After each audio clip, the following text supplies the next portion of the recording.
Cricket ஆர்வலர்கள் அனைவரையும் pass cricket media சார்பாக வருக வருக என அன்போடு வரவேற்கிறேன். ஐசிசி T20 கிரிக்கெட் போட்டிகளில் நம்ம லீக் ஸ்டேஜில் மொத்தம் 75% வெற்றி வாய்ப்பை இதுவரைக்கும் தக்க வச்சுருக்கோங்கிறத சொல்லிவிட்டு சூப்பர் 8க்குள்ளே போயிடுவோம். சூப்பர் 8 போட்டியில் 2வது போட்டி இந்தியாவுக்கு பங்களாதேஷ் அணியோட மோத இருக்கிறது. ஆனால் சூப்பர் 8ல் இது 7வது போட்டி.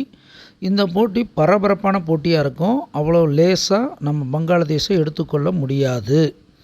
இருந்தாலும் இந்திய அணியை பொறுத்தளவுக்கு விராட் கோலி, ரிஷப் பண்ட், சூரியகுமார் யாதவ், அக்சர் பட்டேல், ஜஸ்பிரீத் பும்ரா, ஹர்ஷ்தீப் சிங்கு மற்றும் ஹர்திக் பாண்டியா இவங்கெல்லாம் கொஞ்சம் சிறப்பான ஆட்டத்தை வெளிப்படுத்துகிற மாதிரியான அமைப்பு இருக்குது.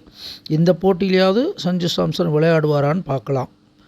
பங்களாதேஷை பொறுத்தளவுக்கு பார்த்திங்கன்னா டன்சிம் ஹசன் சஹிப், அவர் லிட்டன் தாஸ், சஹிப் அல்ஹசன், முஸ்டாஃபிசுர் ரஹ்மான், மஹமதுல்லா, ஜேக்கர் அலி, டன்சிம் அகமது இவங்கெல்லாம் சிறப்பான செயல்பாடு செய்வாங்க.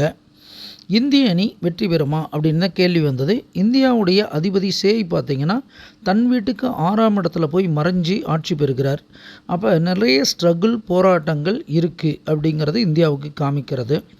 அதே போல் பங்களாதேஷை பொறுத்தளவுக்கு கதிர் மேலே உட்காந்துருந்தாலும் புகர் எங்கே இருக்காருன்னா இந்தியாவோட தலை மேலே உட்காந்துருக்கு. அப்போ இந்தியாவை ஒரு ஆட்டாமல் விடமாட்டாங்க யார், பங்களாதேஷ் அப்படிங்கிறத காமிக்கிறது.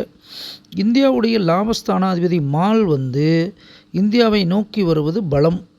ஆனாலும் கவிப்பு நோக்கி போகுது, மாலை கவிக்க இருக்கிறது. அதனால் எளிதான வெற்றி அல்ல.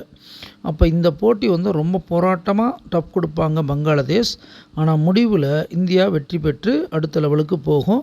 அனுமானிப்பது நாம், தீர்மானிப்பவன் இறைவன். நன்றி, வணக்கம்.